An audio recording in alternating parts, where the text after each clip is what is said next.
All right, here we are. Here we are.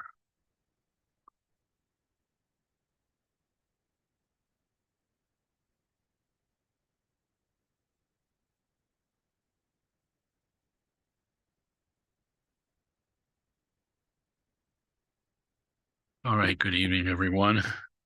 We are on chapter 6 of the Tibetan tradition of mental development, Geshe Naman Darge, and we're occasionally jumping into the torch of certainty also, um, where they kind of support each other. Um, this is commentary by Jungen Control, and then three contemporary Tibetan lamas commenting on the commentary. So it goes. So we left off on chapter 6, which is renunciation. And I don't know if he's going to say that in this very brief chapter, but um, I think the word renunciation in English, I'm not a translator, I don't know, is probably accurate, but sometimes the meaning of the literal translation can be sort of a little off-putting or giving a sort of a flavor that's not really there in Buddhism. For instance, renunciation, right? Nunce is zero in Latin. So renunciation, re-zero, and shun the state of going to zero again and again and again. It sounds pretty bad. If you're like me, especially in our kind of Protestant um, formative culture, it's like when you're a little kid, what does that word no mean? It's like when you're reaching for the cookie jar and your mom slaps your hand and says no. So we can get the wrong idea that renunciation is doing things that naturally you don't want to do and that are painful and somehow some huge sacrifice again and again and again. So we get this kind of world denying um, attitude, which is more of a theistic thing. This radical separation between the creator and the creation, the creatures. So you can't go. This is how Christian mystics, in history have gotten in trouble because you want to experience God directly, but you can't become God. And if you do, you're a heretic, and all of that stuff happens. So renunciation, uh, I think it's Nejung, but again, I have trouble reading Tibetan too because all those silent consonants throw me off, and I'm really not educated in it. But nonetheless, the Geshe says renunciation is not an outward, but an inward action. I think this is so important because if you get too literal and you're thinking in an outer kind of way, boy, as Americans, we're really screwed. We are just not a monkish culture. We're definitely. Someone told me once that if you go to the Anglo-Saxon countries, uh, Buddhism is taking a certain kind of form, which is very lay oriented in that, and monks and nuns are kind of rare. But if you go to any Roman Catholic countries like France and in Latin America, you see many more ordained people, that is, ordained as monks and nuns. All right, so renunciation is not an outward, but an inward action. It means primarily that one uses the objects of the five senses, but does not depend on them or become attached to them. And I think this is so wonderful because truly, it's the clinging that creates all the problem. It's like Tilopa saying to Naropa on the banks of the Ganges, it's Naropa, it is not the appearances, but the attachment to the appearances that causes the trouble. This is where we just restrict our mind in a very unnatural kind of way, but it seems natural because we're so habituated to it and everybody else is doing it too. So we have all sorts of support. It's like codependency or something, all sorts of support in this wrong kind of mental mental action. So again, renunciation is not an outward, but an inward action. It means primarily that one uses the objects of the five senses, but does not depend on them or become attached to them. The opposite of this is what is called in Tibetan hairy renunciation, referring to the sudden outward abandoning of this life. Someone, owing to a sudden passion to renounce what he thinks to be samsara, might abandon all belongings and escape to a mountain retreat, only to return a week or two later feeling very discouraged and weak. Such renunciation is generally insincere and rarely lasts for more than a short time. Attachment is the inability to separate oneself from something or someone, and is also giving all of one's energy to satisfying a desire, taking it as an ultimate goal. This is what is to be abandoned.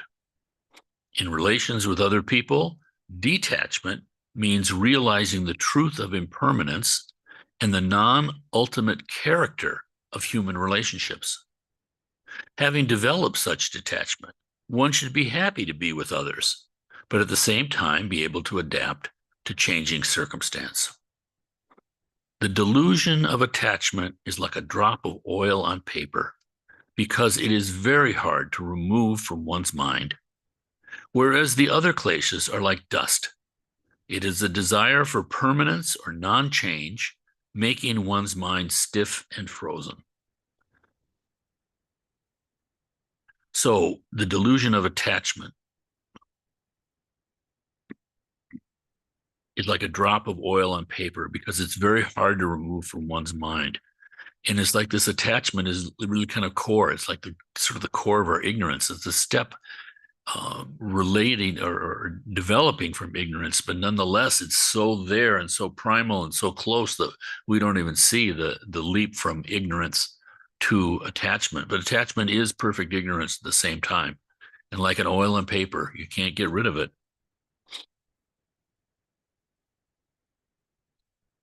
Whereas the other kleshas are like dust. Now, what is he saying? The other kleshas?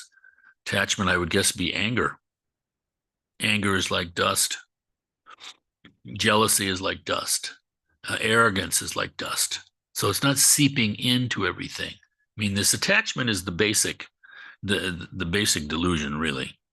It is a desire for permanence or non-change, making one's mind stiff and frozen.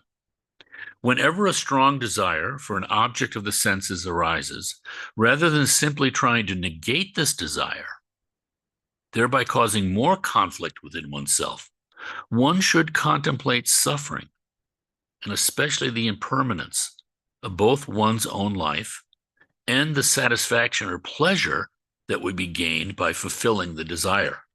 So I think this is really very, very useful because it's really true. And I don't know, does that come from our culture too? That kind of training? You know, we think we should just be rejecting these desires. We define something as negative or as delusive, and then I'm just gonna, and then people get into this big drama when they can't completely renounce it, and then they're down on themselves, and this whole complicated thread starts to curl. But rather, this is so interesting to me. It shows you the basic method in Buddhism is one of wisdom. So what we call true objectless compassion is wisdom. And so what are we doing here? Well, you're convincing ourselves, one should contemplate again, rather than simply trying to negate a desire. I've said sometimes, for instance, that, it's just not a matter of just saying, well, I'm going to take my attachments and throw them out like I throw out the garbage. It's not that simple. They're arising and we've habituated them. So they seemingly natural, but one should instead contemplate suffering. So think how wise that is, and especially the impermanence, both of one's life and the impermanence of the satisfaction or pleasure that would be gained by fulfilling the desire. So that immediately lowers our attachment. Because instead of something being like 100%, I'm here, there's this object that I want over there, whatever it is, and you're just completely revved up for it. Instead, to realize, my goodness, this life is going to be over, and then you can do the trick, so to speak, of looking at the whole span of 100 years, say, and you see it puts things in perspective, in a much smaller perspective. But also just the enjoyment of whatever that is, to realize that that's impermanent too. So we're putting all our energy and everything into, I mean, it can be really silly. It can be like having a snow cone or something, but it can be great too.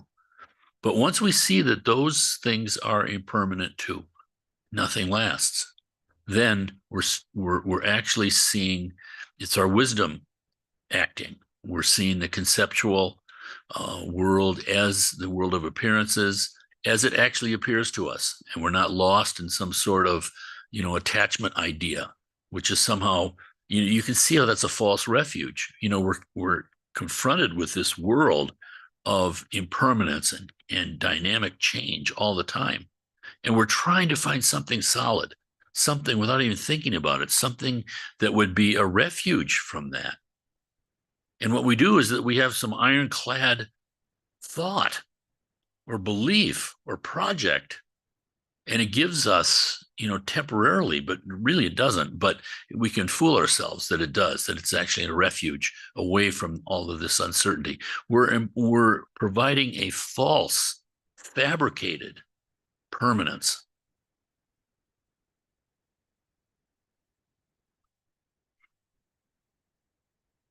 And contemplating suffering is so helpful because you see the samsaric nature of this, the revolving around and around and around and around and around, sometimes up, sometimes down. Oh my goodness, I'm in the Deva realms. This is really cool, until it ends. And then it's really bad because I'm falling from a higher place.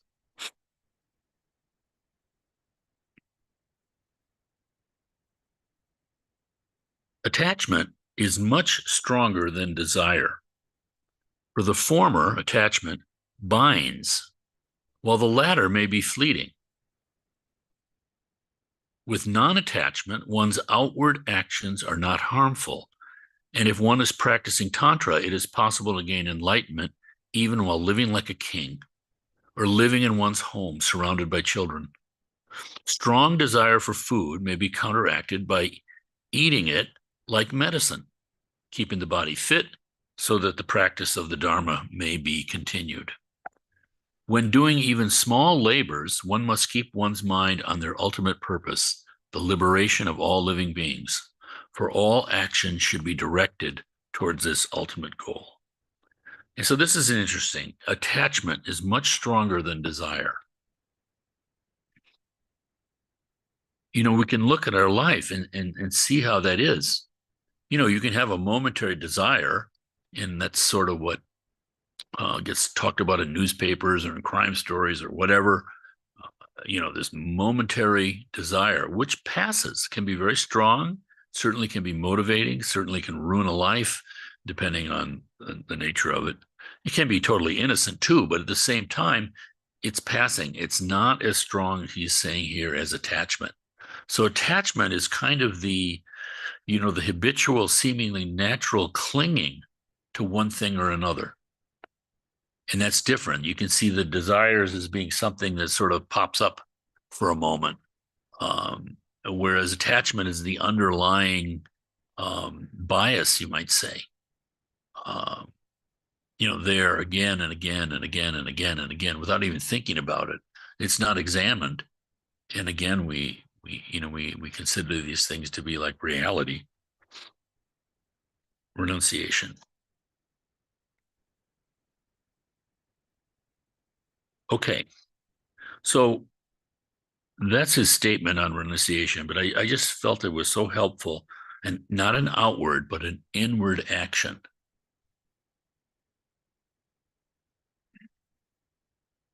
It's really the great freedom, when we're not acting out of this reactive kind of mind, the mind in its nature is blissful, is free. And so suddenly, it's like flowing water. You can do everything in your life because you're not getting stuck anywhere. In Japan, the term that they have, the name that they have for novice monks is unsui, which means water clouds, I believe, because the nature of water and clouds is to flow. And that's trying to instruct them in their interactions in the monastery with other beings. It's never stuck. It's always flowing. There's a problem. You're dealing with it. You're not stuck in regret or wishing things were otherwise, and you can fully be involved in that. Or with a birthday, the birthday cake, full enjoyment. Not thinking, oh, I shouldn't be eating so much sugar. Not thinking, oh, I wish I were getting younger. All those errant thoughts. Instead, complete involvement in this life. We're so funny because we really throw away the only life we have with all these secondary reactions, nonetheless. Okay, so now the Geshe is moving on to chapter 7, taking refuge. I think we should be able to get through this too. It's rather short.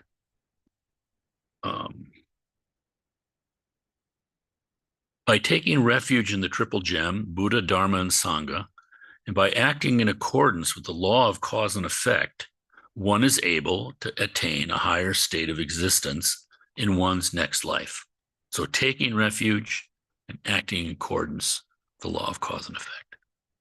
In order to seek this refuge, one needs to fear the suffering and rebirth in the lower realms and recognize the Dharma is the only means of escape. Taking refuge is the same as looking to a higher authority or doctor for help. Without the experience of suffering, one would never seek this help. In order to take true refuge, one must entrust oneself completely to the triple gem. The 4 qualifications of a true object of refuge are as follows.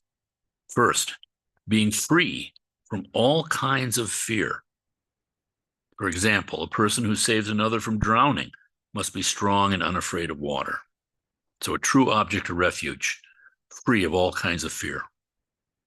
Second, true object of refuge has skillful means to liberate others. So, continue the example, if one cannot swim or knows how to save another, one can be of little aid.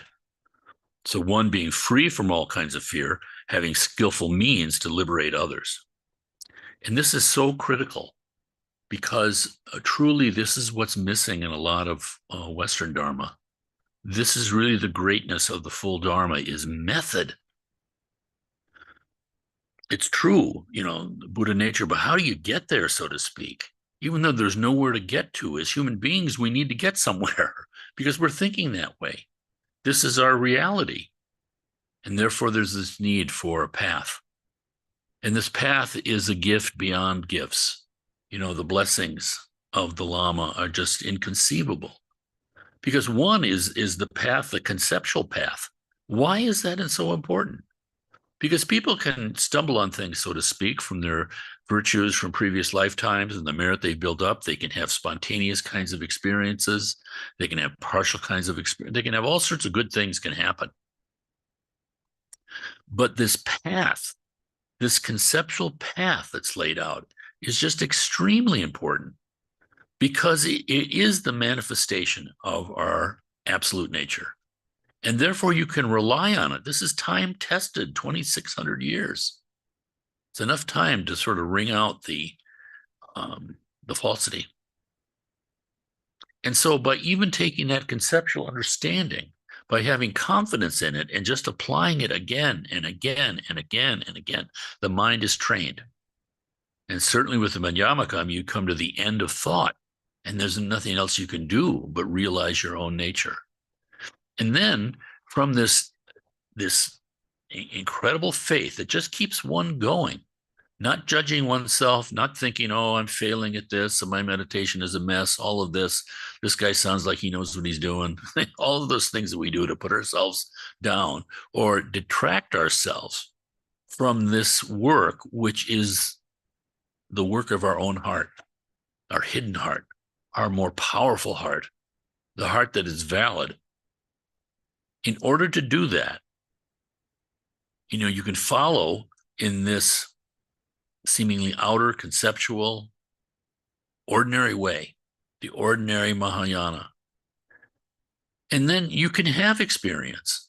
And it's one thing for realizations, and all those things can be very confirming and very wonderful, and obviously building faith.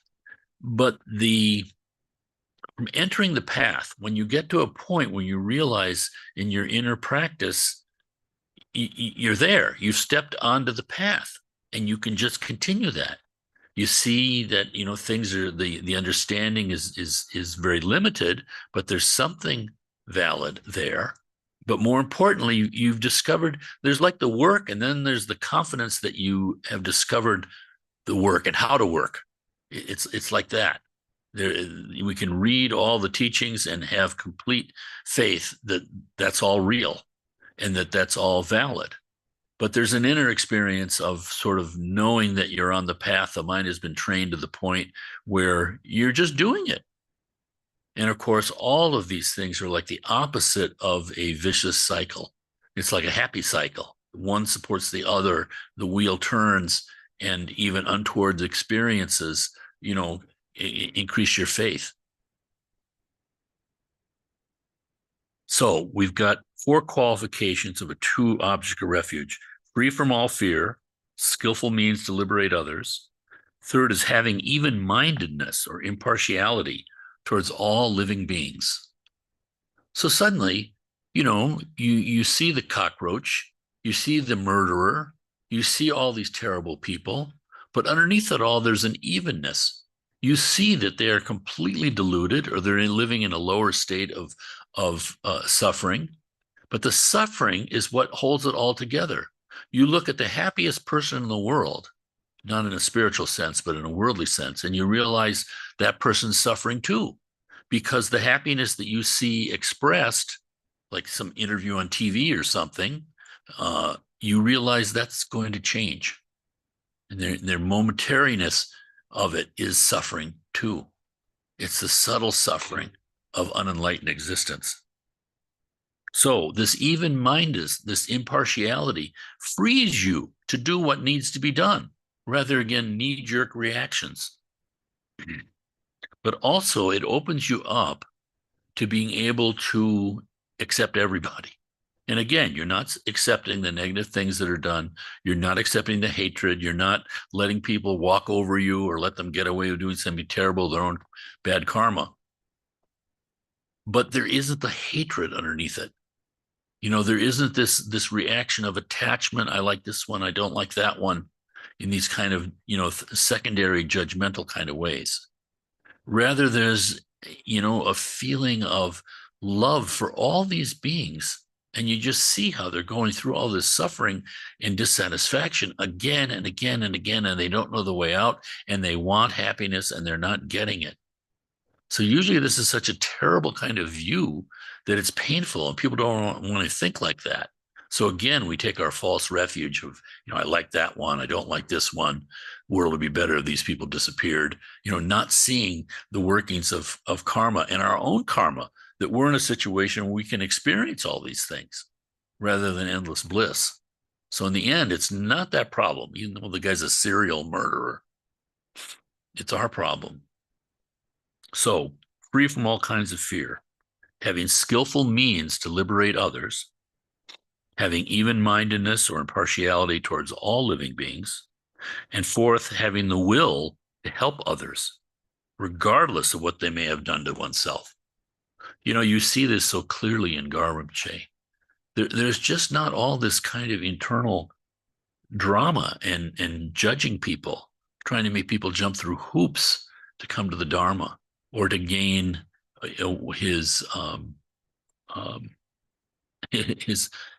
offering to help.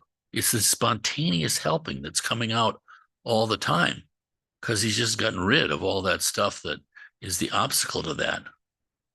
I remember once this was told to me by one of our members who picked up Garwamche at the airport here in Rochester and was driving him down to the old retreat land, down where was it?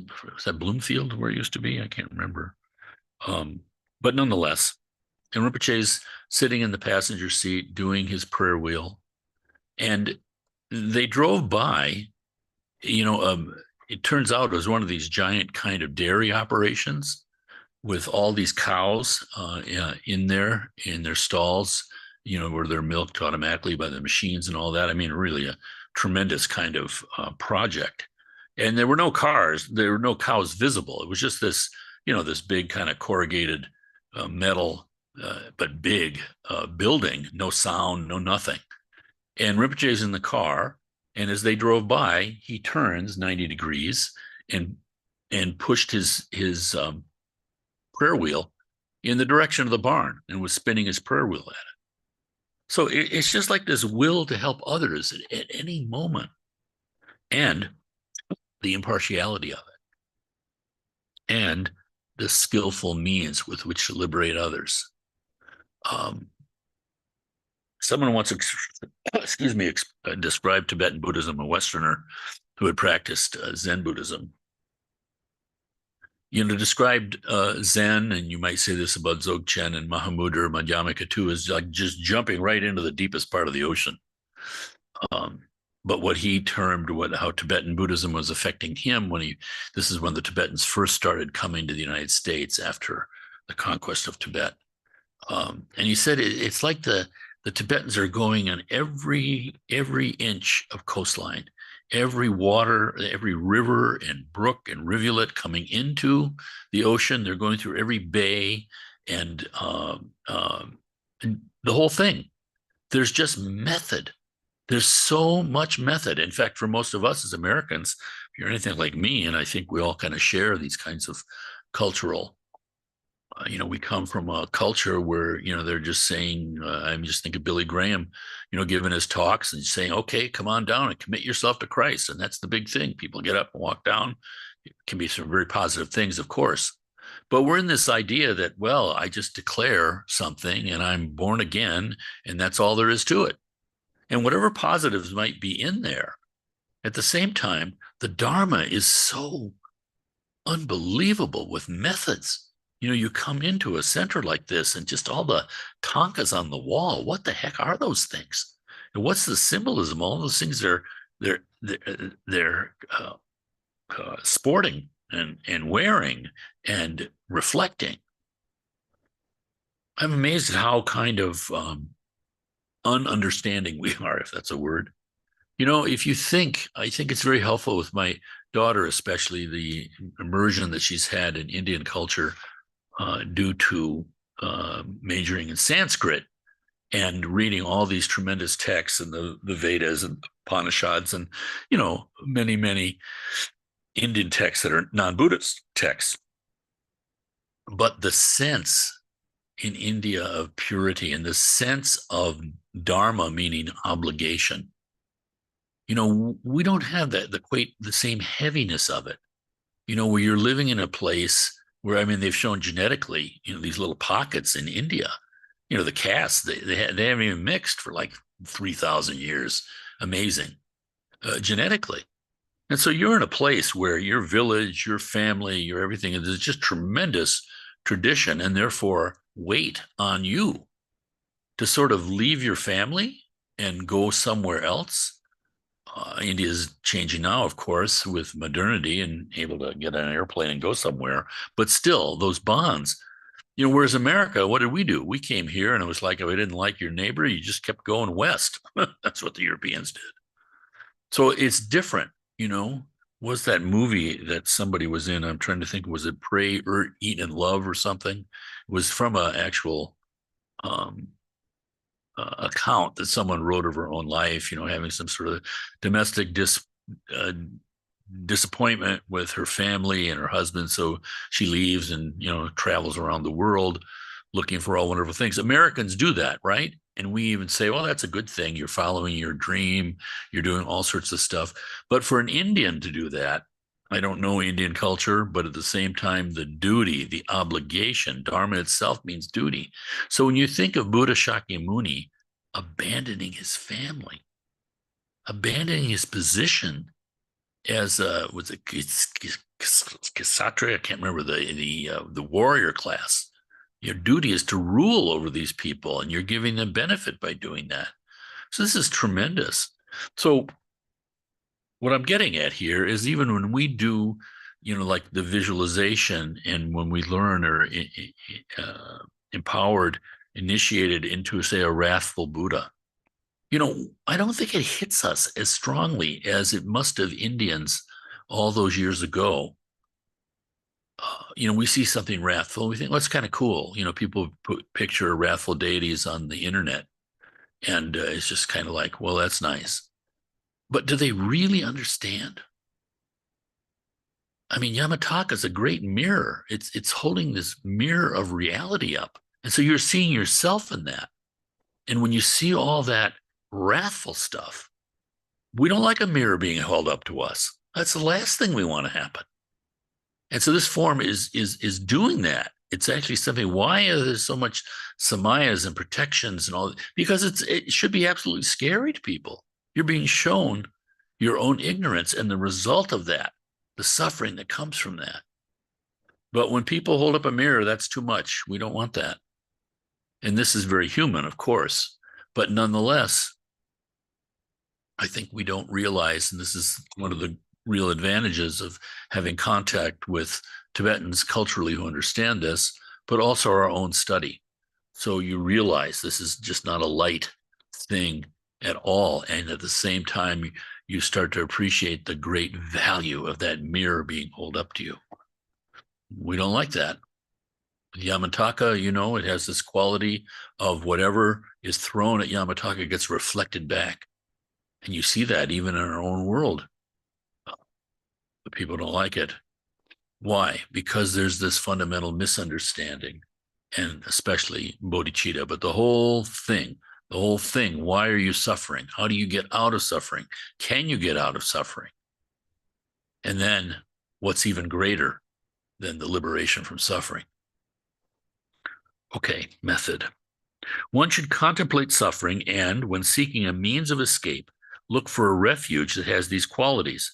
By doing so, one avoids blind faith and sows the seeds of pure faith to which one is able to give oneself completely. This is it. With this thorough examination, you gain confidence and you can give yourself. So it can't be forced and it can't be faked. But sometimes you can go through, the outer appearances of things, which is not bad. You're still habituating your mind, but you don't fool yourself to thinking that, that just by merely doing that. Like the Buddha criticized, ritual, empty ritual, not ritual itself. There are 3 levels of taking refuge. A person of small or initial scope does so from fear of suffering in the 3 lower realms. In seeking freedom from suffering, one recognizes that the triple gem is the only means of escape.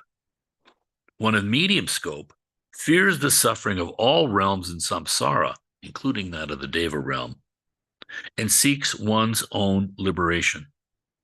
A person of great scope, or a Mahayanist, takes refuge because one seeks freedom from all the sufferings of samsara, has strong faith in the triple gem as a guide, and feels strong compassion for all sentient beings. So that compassion is the missing quality to the great scope.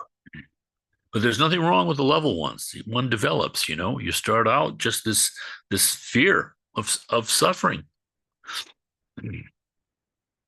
of the lower realms.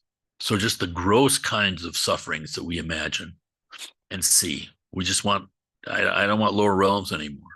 And so people with smaller motivation can even be wishing to be reborn in a more positive state. But the person of medium aspiration realizes, I don't want anything to do with samsara at all, high, low. And then finally, the Mahayana.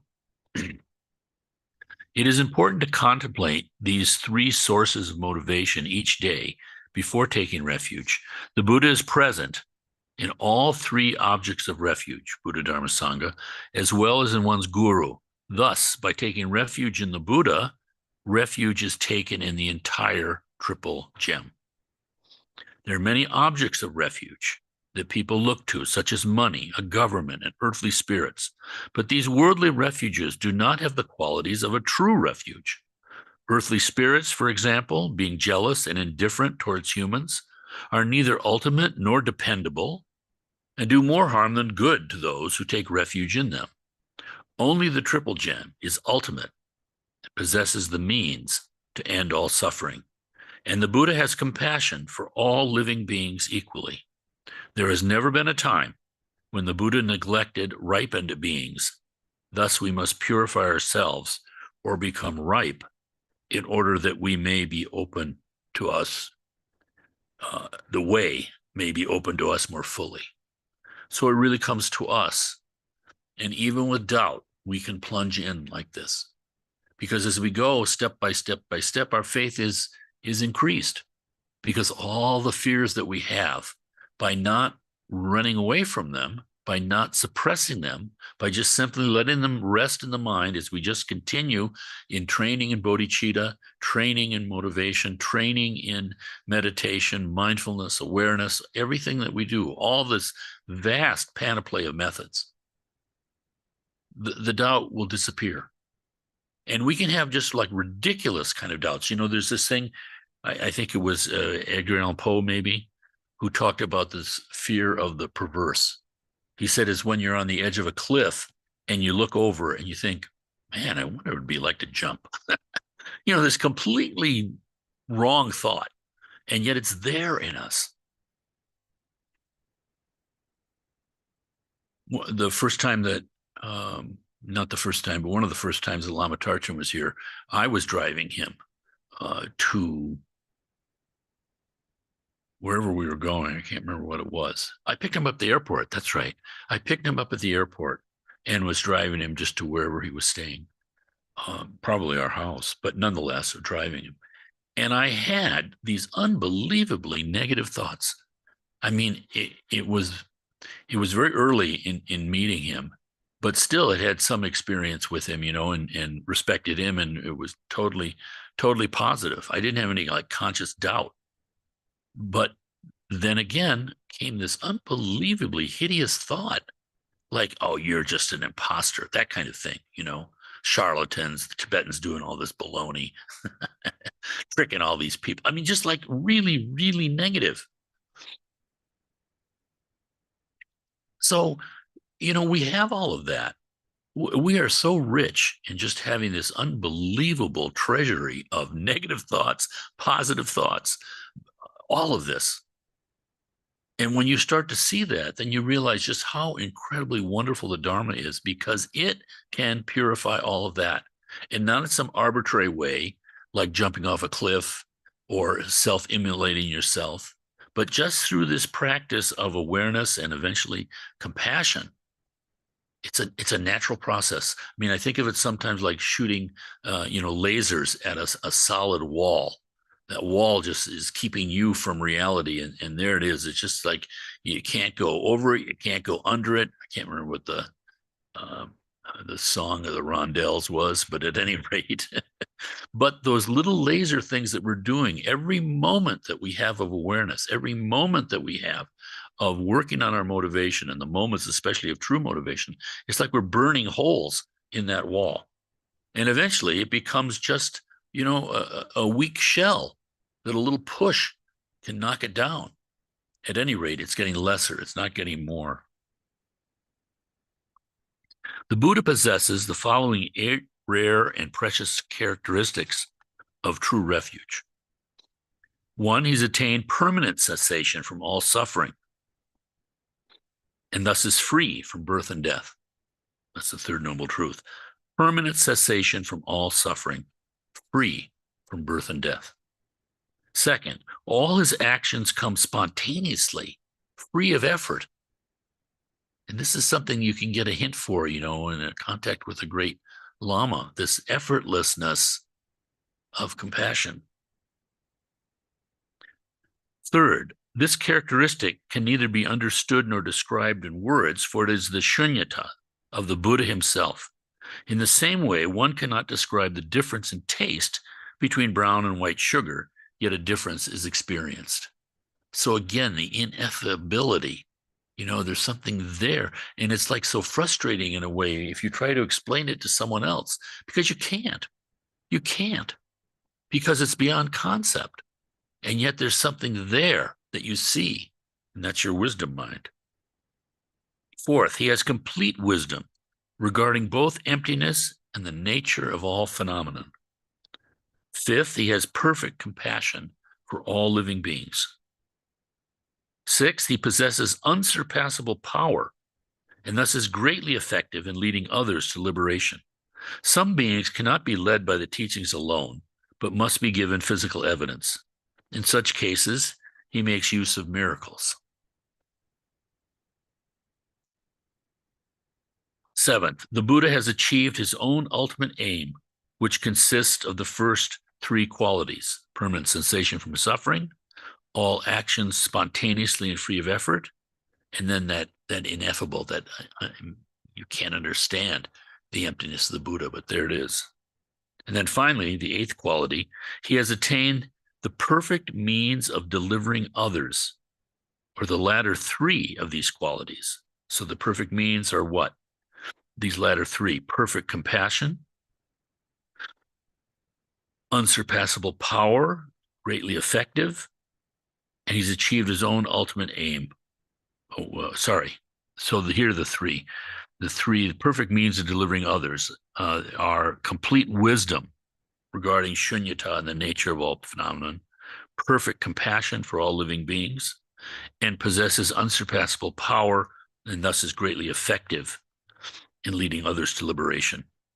Some beings cannot be led by the teachings alone, but must be given physical evidence. In such cases, he makes use of miracles. So there are things that can happen too that are very encouraging in this kind of way. In other words, it's not a mere matter of just repeating the teachings and the conceptual understanding and this kind of, it's a path. It's wonderful. It has limits. We stay within that path, but the meaning, is not as delineable as a line in the sand. So consequently, a great Lama is not limited in having to do it this way or that way, this or that, and all of that, never being improper, but can do extraordinary things. And so, here you had, after all the efforts that he went through, Naropa is just at the end of his rope. Tilopa has put him through hell. For instance, at one point, the 12 great deeds of Naropa, part of his purification. And don't forget, he was like the president of Harvard, very, very high, refined kind of societal position. And Tilopa has him wandering around through the wilderness and doing all sorts of difficult things and suffering for it. So at one point, they're out there doing whatever they're doing, and they see this wedding party come by. Gretchen and I were staying in a Holiday Inn in Bombay before they called it Mumbai.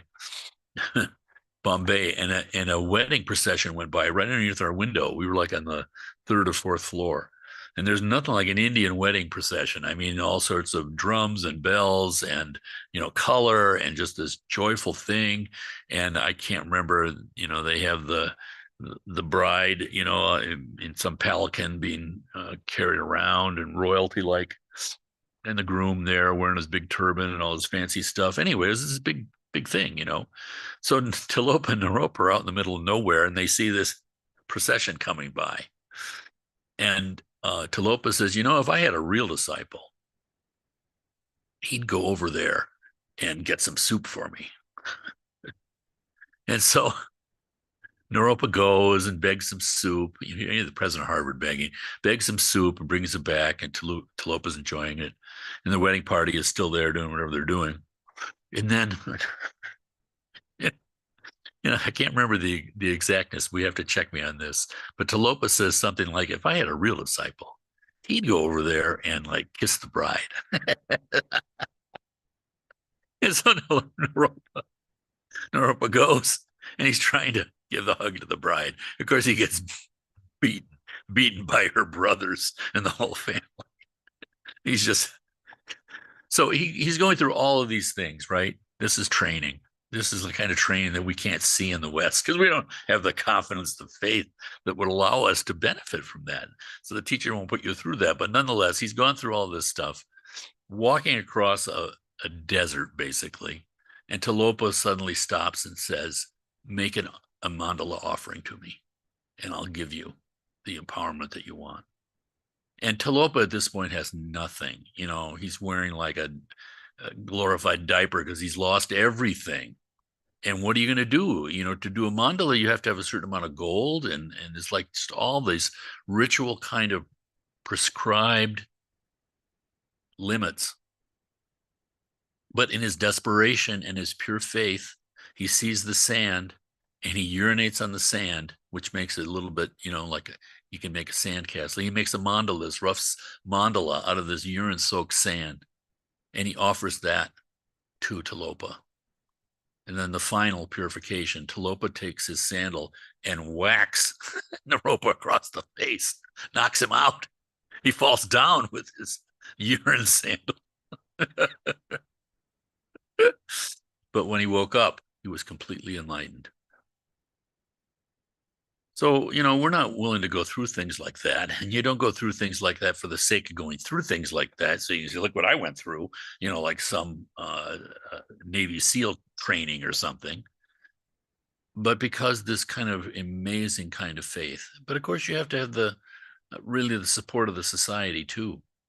If you acted like that and went down and did some sort of total outer renunciation in that, and you're down at the Liberty Pole and in Rochester, they'd arrest you and put you in the psych ward.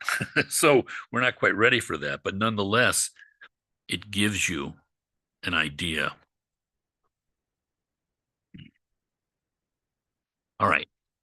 Each of these three manifestations of the Buddha, including Manjushri, the manifestation of wisdom, Avalokiteshvara, the manifestation of compassion, and Vajrapani, the manifestation of power, is the embodiment of the entire triple gem. The form of each is the Buddha and Sangha, and their wisdom is the Dharma. Thus, if a person takes refuge in any of them, it is equivalent to taking refuge in the triple gem. The Buddha exercises his power when these manifestations embody themselves on earth as bodhisattvas. The Tibetan word Sangye, meaning Buddha, has the twofold meaning of awakening from all obscurities and the pervasion of all levels of knowledge. So Sangye, the awakening from all obscurities, that's the purification, and the pervasion of all levels of knowledge, which is wisdom. And I like that definition because, when we say purification, again, we have these kind of Protestant ideas about it. And when I say Protestant, it's not to slam on anybody. Megan and I just found an article by this wonderful modern novelist, Mary Lynn Robinson. I think she won some sort of writing award or something, but she's a very interesting woman. And she's a Calvinist. And, if you're like me, a child of the 60s, is like Calvinisms were the big baddies, They were the people who didn't want any fun, and they were just trying to, predestination and all these terrible concepts, all of that. Well, she wrote a study of the founder of Calvinism, John Calvin, and it's kind of mind-boggling. Kind of the wisdom that you can see is in there, rather than just sort of our propagandist kind of level of understanding with this, which is what we do with everything. We have a headline level of understanding of the world. Any of that was very interesting, but nonetheless, I like this definition of purification, awakening from all obscurities. Again, when we say obstacles, as I use so much, you need some idea, some big solid thing that you can't get through, and it's this big kind of drama. But awakening from obscurities. Yeah, the world is just obscure to us. We're seeing it through us like a smoky lens. And so it's not rejecting the world, but it just becomes more and more clear as the clouds lift. Awakening from all obscurities, and then for wisdom, the pervasion of all levels of knowledge. So all these different recognizes the levels of knowledge, but the pervasion, all of them. So the refuge of the Dharma is equivalent to the last two noble truths, the cessation of suffering and the path. That's the Dharma. Cessation of suffering and the path. Scripture, statues, and other religious objects are simply superficial manifestations of the Dharma or symbols of these truths. The Dharma has two aspects. It's both permanent, for a cessation of suffering is permanent, and impermanent, as is the path. The Dharma is known as true refuge, for it is the wisdom by means of which one attains liberation. And so you can see the pervasion here. Dharma is the true refuge, the wisdom by means of which one attains liberation. And you can see in all sorts of different ways aspects of that wisdom. And so again, there's no need to reject other people or other practices. We don't really know anyway the mind of anyone that's practicing. Buddhas can appear in any form. To illustrate this, the Buddha is often likened to a doctor, the Dharma to the medicine, and the Sangha to nurses. One cannot fully take refuge until one becomes an Arya. But keeping pure moral discipline is the substitute until that attainment. The different forms of spiritual practice are the means by which one develops the true taking a refuge. And keeping the 10 virtues, the abandonment of the 10 non-virtuous acts, is the basis for attaining the cessation of suffering. Any form of wisdom that arises from the practice forms the basis for the impermanent aspect of this refuge, the path. The literal meaning of the Tibetan word chu, meaning dharma, is to hold one back from falling into low states of existence. And it also means to cut the bonds of samsara or karma and kleshas. The refuge of the Sangha consists of the members of the Sangha who have become Aryas. So again, Arya is, we translate as noble. So the four truths, for instance, are called the Arya, the four Arya truths, four noble truths.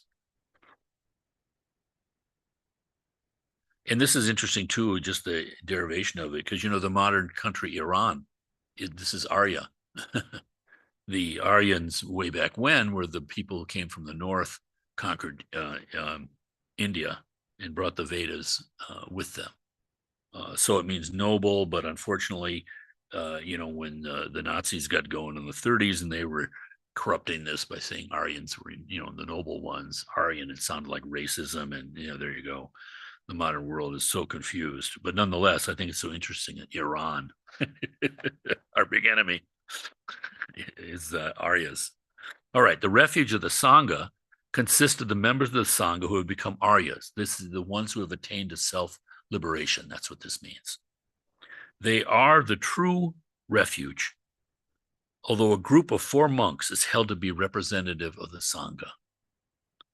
The word Sangha means inseparable, and the corresponding Tibetan word gendun means those who have the wish for liberation.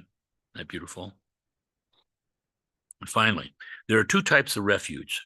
Causal refuge, which is in someone else who has internalized the triple gem, and resultant refuge, which is in oneself after the triple gem has been realized within.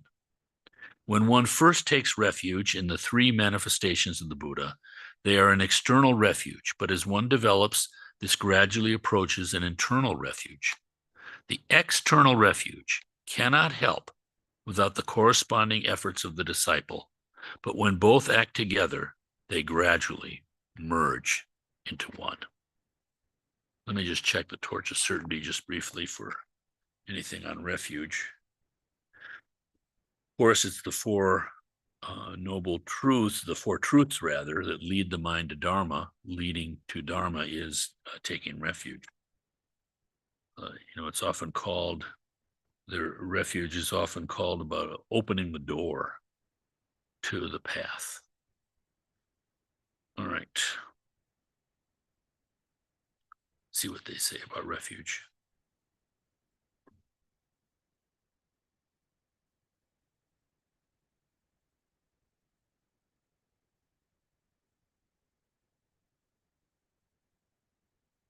maybe a little bit of this. Jamgon Control lists a detailed visualization on taking refuge in his commentary here. But just very introductory. After internalizing the four thoughts which turn the mind to religion, the aspirant takes refuge and engenders the enlightened attitude, bodhicitta. The heart of the first ritual, taking refuge, is the refuge vow in the visualized presence of the six sources of refuge, that is, Buddhist doctrine and the five types of enlightened beings. In making this commitment to strive towards Buddhahood and become like these enlightened beings, the aspirant becomes a Buddhist and gains the protection from the vicissitudes of samsara. In this tradition, this is Kagyu, a further ritual engendering the enlightened attitude always accompanies taking refuge. The core of this ritual is the bodhisattva vow, in which the individual resolves to devote him or herself fully to the liberation of all beings. In making this resolution, he or she becomes a bodhisattva, a socially oriented Buddha to be. All right. Okay, so that's enough for tonight. Next time we'll go further in the text to the qualities of the Buddha. And we're getting kind of this outline of the path. Any questions or anything? We have a moment. As usual, I've just been blabbing away.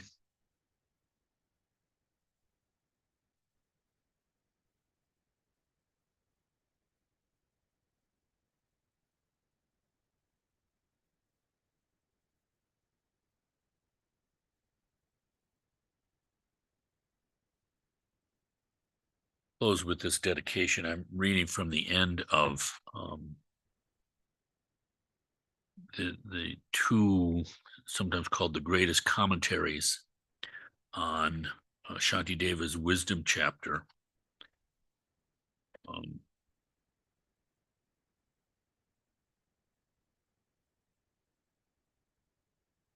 Both by students of Pato Rinpoche. One is Kenshin Kunzang Pelden. It's called The Nectar of Manjushri's Speech. The second is Minyak Kunzang Sonam, The Brilliant Torch, and he's Geluk. So again, these are from the late 1800s. So this is from Minyak